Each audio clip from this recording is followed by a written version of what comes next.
Hello and welcome to Rajya Sabha Television. You're watching The Big Picture with me, Frank Razan Pereira. Assam Chief Minister Sarbananda Sonowal has said that he had no reason to continue in his post if he could not protect the interest of the people of the state. He was interacting with the editors of print and electronic media in Guwahati on the prevailing situation in the state following the recent visit of the Joint Parliamentary Committee on the Citizenship Amendment Bill of 2016. A key amendment in the bill seeks to grant citizenship to people without valid documents from 6 minority communities: Hindus, Sikhs, Buddhists, Jains, Parsis and Christians from Afghanistan, Bangladesh and Pakistan after 6 years of residence in India. The 16-member JPC headed by BJP MP Rajendra Agarwal had visited the state from May 7th to May 9th to elicit views from stakeholders on the Citizenship Amendment Bill 2016, which was introduced in the Lok Sabha to amend the Citizenship Act of 1955. On this edition of The Big Picture, we will take a closer look at the Citizenship Amendment Bill. Joining me on the program today are A.K. Bhattacharya, Editorial Director of the Business Standard; Rajendra Agarwal, Chairperson, Joint Committee on Bill to amend the Citizenship Act of 1955; Professor Sanjoy Hazarika, Director, Commonwealth Human Rights Initiative; and Trina Roy, Program Officer, PRS Legislative Research. Thank you to all my guests for joining me on this edition of The Big Picture. Mr. Bhattacharya, I'd like to begin with you. Why is the Citizenship Amendment Bill in the news in Assam all over again? Well, it's for two reasons. One, its very nature is very controversial because citizenship is very dear to every citizen in this country. So it seeks to differentiate the claimants of citizenship on the basis of religion. So, which is why it's become very important and controversial as well. And the second thing is that this law, if it is passed, will probably violate the Assam Accord of 1985, which is why it's become more controversial in Assam. Because the indigenous people of Assam may feel that the Hindus who may have migrated to that zone, even though they came after 1985 or that year, 1971, I think, 1971, they will be treated as citizens as long as they've stayed there for 6 consecutive years. So, for two reasons. One is this amendment conferring citizenship is being proposed to be made on the question of their religion, which is controversial. And the second is that it violates the spirit of the Assam Accord of 1985, which had not allowed people who had come into the state after 71 the citizenship rights. Sure, indeed. You know, Professor Hazarika, does the Citizenship Bill breach the clauses of the Assam Accord, and what does the Assam Accord state? Well, the Assam Accord states very clearly that anybody who came to Assam illegally after 1971 would be deported. And it doesn't really discriminate on the basis of religion. And this is really the critical point. Why should citizenship be granted on the basis of a person's religion? And I think the chairman of the JPC, who's on your program, will tell you that the reactions in Assam have been very strong. And what is interesting is the division between the Brahmaputra Valley and the Barak Valley, because a lot of, I think, what we would say minority persons in Bangladesh, which would be Hindus in Bangladesh, had come across more to the Barak Valley than perhaps to the Brahmaputra Valley, which has seen migration of another of Muslims of Bangla origin. Sure. So I think that's at the heart of the thing, and you would really find it difficult to find a common ground on this, as the JPC chairman himself has said they're prepared to go back to get a sense, because we'll come into this later again, but you know, we need to bear in mind there's an NRC process on, the National Register of Citizenship process, which is on, the announcement of which will be done in a couple of months. The final rules will be published. That is an extremely tedious, sensitive, and difficult and challenging process facing the state, which is dividing it right down the middle. You don't want anything that will cause greater anger, bitterness, and harm to people in this process. Right. You have to stand by the law, you have to stand by the treaties accepted in Parliament, and you have to uphold the rights of people, not violate them. Right. Let me take the points that you're making to Mr. Agarwal. Mr. Agarwal, the JPC on the citizenship bill just returned from the Northeast. What were your findings? Definitely, we were there from rather 7th to 10th. 7th we were in Guwahati, and then 8th evening and 9th morning we were in Silchar. And again after that we went to Meghalaya, also Shillong. That was on 10th. So definitely we were having different views. Now the views had been made by all those organizations public. So, but as chairman of the committee, I just can't comment directly on those views. But definitely the views were diametrically opposite also. Barak Valley was favoring the bill, while Brahmaputra Valley was all against the bill. They were very much apprehensive about the outcome of the bill, as my good friends has told on this panel also. And that's really the fact. And we feel, all the committee feels, we have before us very sensitive task, very uphill task to accommodate all these views. But one thing I want to say, earlier we have gone to western part of India also, to Rajasthan, to Gujarat. There we also met people. So if we think on all India scene of the bill, then there are definitely very different kind of reactions, very different kind of responses, and definitely we are to take into consideration all the views, and committee will then take decision what to be there in the report. Okay, so divergent views coming out of Assam is what you're saying, different regions reporting differently to you. Would you be visiting Assam again anytime soon to try and get some kind of consensus?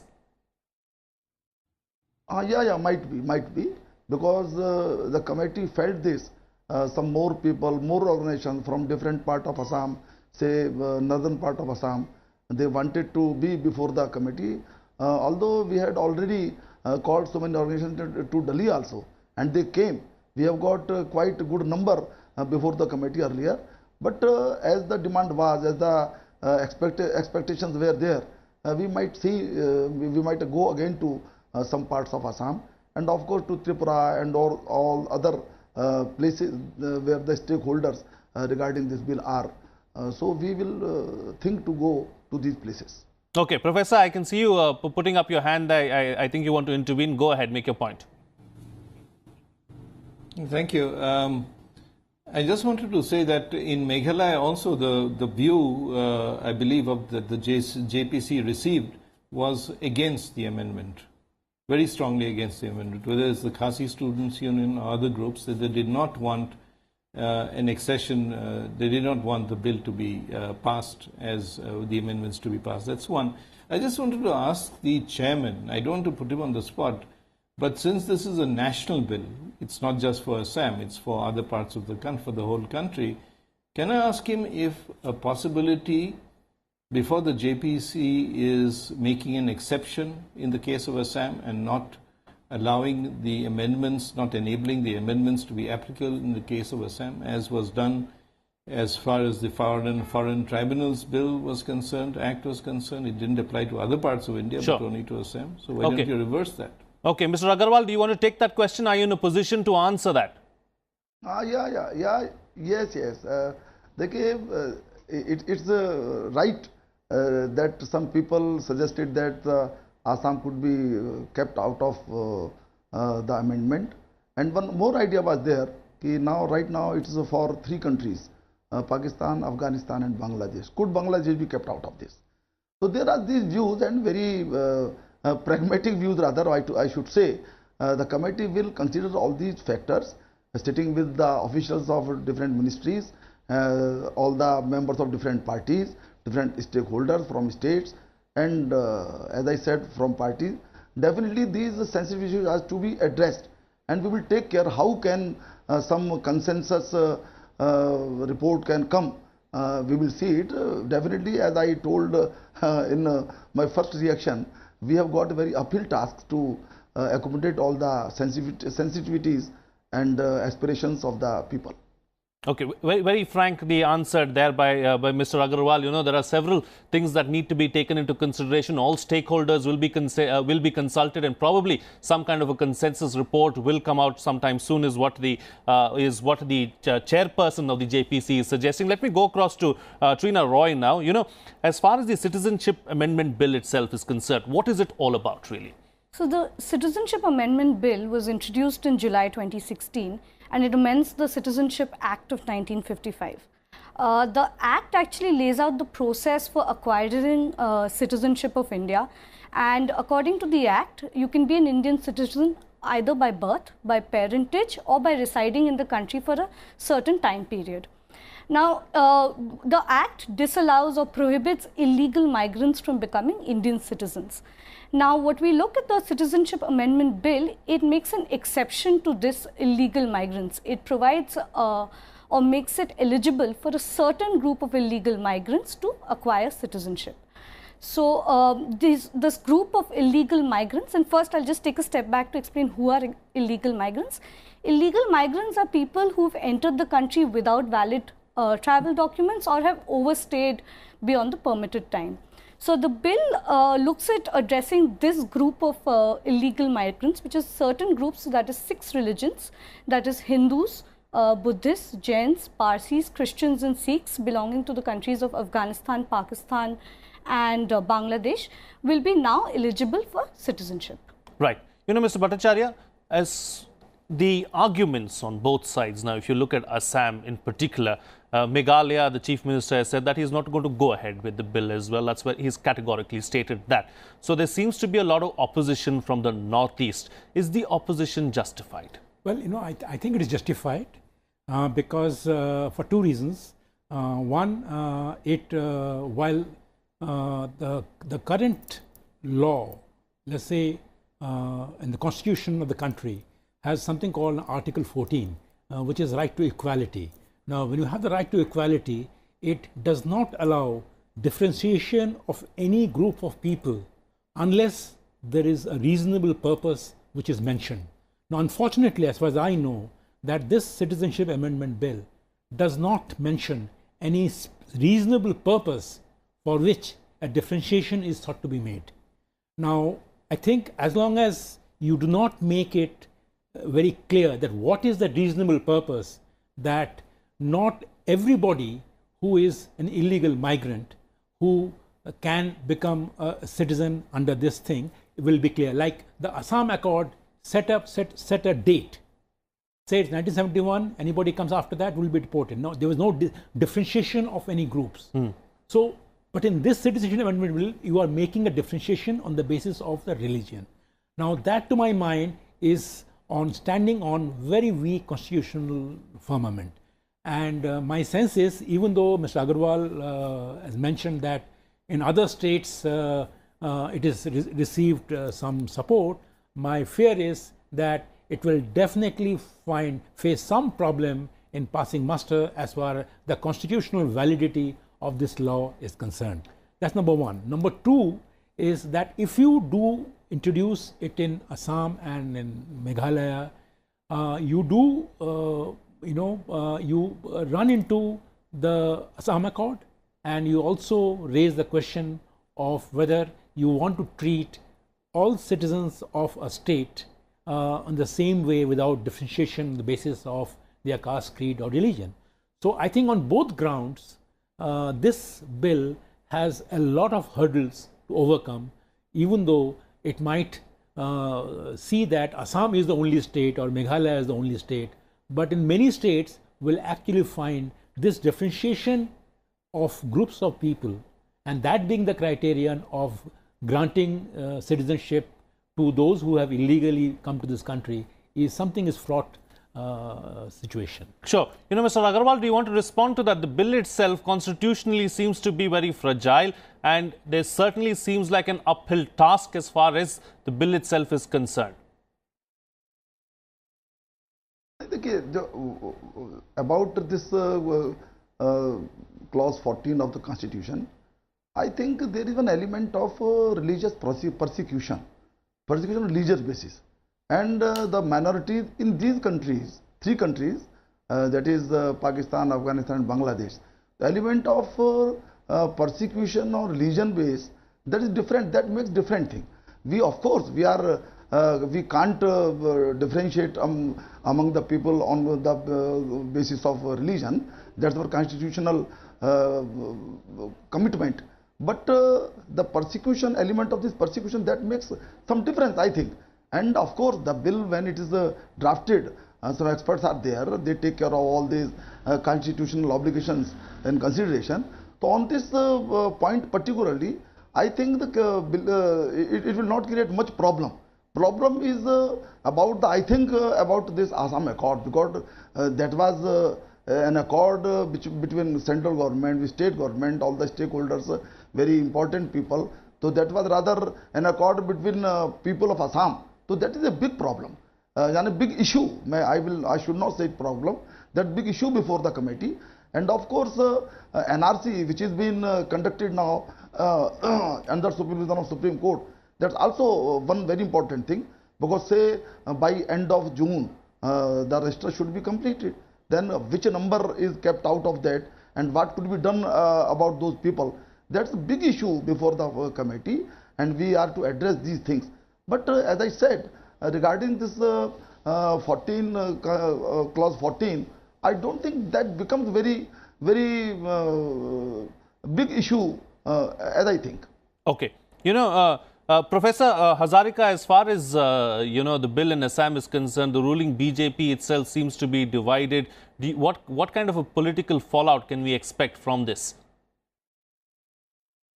You quoted the Chief Minister saying that he, basically saying that he has no business to stay in power if he cannot protect the interests of the people of the state. We must remember that Sarvananda Sonowal was the ASU president, a member of the AGP and an MP of the AGP before he joined the BJP a few years ago. So there is a history to his life in the movement as a leader of the movement against illegal migration. It's not just something that he's talking about since he became Chief Minister, and everybody would do well to remember that. That's one. The second thing is that as far as, and I'm glad that Mr. Agarwal, the Honorable Chairman of the JPC, referred to this in his last comments, that the NRC process is also on. The final or the results will be out on the citizenship issue in a few weeks. And I'm sure that the JPC is constrained by that and the potential fallout of that, which is not going to be easy at all, because if the numbers are less than what some groups feel, then there will be agitation. If the numbers are more than what some groups feel, there will be agitation from another quarter. So it's a catch-22 situation in Assam. It's very tense and it's very, very difficult. On the point that was made earlier about Article 14, it just says the state shall not deny to any person equality before the law or the equal protection of the laws within the territory of India. It doesn't talk about Indians there. And more than that is Article 21, which says that no person shall be deprived of his life or liberty except by due process of law. Again, no nationality is mentioned here. So whatever we do, is done, whether it's by the JPC or the process that's ongoing, it cannot be in violation of the basic tenets of the Constitution. Sure. It must uphold them. Sure. I think that's something that I think that's something that Mr. Agarwal has very categorically stated, that it's going to uphold the Constitution itself, and it's not going to go against it, because there are very serious people who are putting things into place here. Taking the discussion forward, the professor spoke about history, Trina. Let's talk about a little bit about the history of the bill itself. What's the background of the Citizenship Bill? So if we look at the Citizenship Amendment Bill, a related development to it was in 2015 and 2016, the central government had come out with 2 notifications, which also was addressing the same group of people, that is the people belonging to these 6 religions from the 3 countries. What the two notifications said were that people, illegal migrants belonging to these 6 religions and from these 3 countries will not be deported or imprisoned, and that means that they'll be exempted from the Passport Act and the Foreigners Act. After that, in 2016, this bill has come up and it is making them eligible, the same group of people eligible for citizenship. It was introduced in July, and now the bill is, as we know, with a joint committee. The bill was referred to a joint committee, I think, in August 2016 itself. Sure, sure. Taking the discussion forward, Mr. Bhattacharya, which are the states that have this migrant problem and why? Well, his historical reasons. I mean, you have all the border states, so to say. You have the migrant problem. Till recently used to have a problem even in Western Punjab side. Rajasthan has the problem. You have Tamil Nadu. You had the migrant problem. But of course, in terms of the intensity, the northeastern states and the West Bengal, even to some extent Bihar, all these states have had these migrant problems. And it is not just these states, because once you enter the Indian territory, you can actually, there's a free movement is possible. So therefore, it is migrant workers or illegal migrants is a problem that is there for any government to tackle. But to tackle this problem in the form of this bill is probably not the right thing to do at this point in time, particularly as I see that it has run into the Assam problem, the Meghalaya problem to some extent, and also because there are voices of protest emerging on the question of whether you can have a law which differentiates a group of people on the basis of their religion. So my sense is that yes, there is a problem of illegal migrants, but that problem cannot be tackled by framing a law that differentiates people on the basis of their religion. Sure. Professor, that having been said, how do we tackle the problem going forward, and why haven't we been able to tackle the problem thus far? You're asking me? Yes. Well, for one thing, the whole idea of deportation presumes that there is a deporting country to whom you can send people. In the initial stages of the Assam agitation, it was detection and deletion and deportation. Detection of illegals, deletion from the electoral rolls, and deportation ostensibly to Bangladesh. Well, Bangladesh says we have no nationals living in your country, you can't send them to us. So, and I think strategically, this government certainly has come to a very strong and stable relationship with Bangladesh as far as the geopolitics and the security of the northeast Bangladesh and the region is concerned, which is a very salutary thing, very important thing. But at the local level, the ruling party keeps harping on this issue of deletion and basically depriving people of the rights to vote and so on.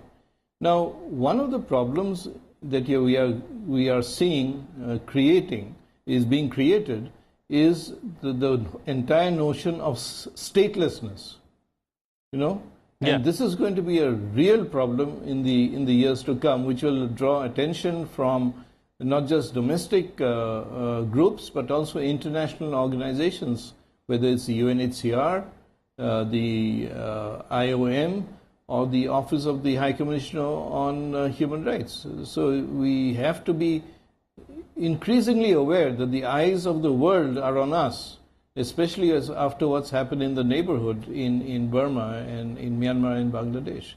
Sure. So we need to be extremely careful of the bigger picture, not just of what's happening right now. Indeed. All right. And Mr. Agarwal, how does the center and the state governments deal with this problem? What are the options really? That is the main issue. That is the main issue. For that, we have to sit again and again, because as my friend just told this, there will be so many persons, so many people who will stand stateless. What will happen to them? How to accommodate them? Only 70 odd people were identified as foreigners, but those people, even that small number, could not be deported. But we just don't have that type of bilateral understanding among with Bangladesh. Only that is the real problem. So we will see, we will sit again with the state, with the stakeholders, all the stakeholders, small and big. One thing I want to say, just you will say, I was when this Shillong, our committee was in Shillong, one young man from, I think he was from Manipur. He was just saying, ours is a very small state, ours is a very small ethnic group. So I just intervened. Manga, you might be small, what are you talking of? मैंने उसको कहा, I just told him, I is very small organ of the body, but I is very important.